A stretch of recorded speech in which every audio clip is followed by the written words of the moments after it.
Assalamu alaikum. This is Rajiv RKR Entertainment. Today weather is very beautiful.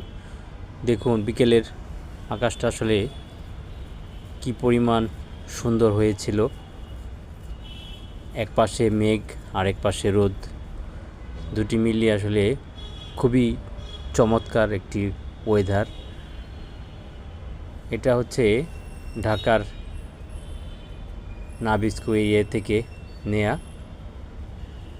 আকাশটা আসলে আজকে খুবই চমৎকার একটি পরিবেশ সৃষ্টি করেছে। আমার এই ভিডিওগুলো যদি ভালো লাগে অবশ্যই আমার ইউটিউব চ্যানেলটি সাবস্ক্রাইব করবেন এবং আমার পাশে থাকবেন, আমার জন্য দোয়া করবেন, আরও ভালো ভালো কন্টেন্ট যেন তৈরি করতে পারি। সবাই ভালো থাকবেন। আল্লাহ হাফেজ।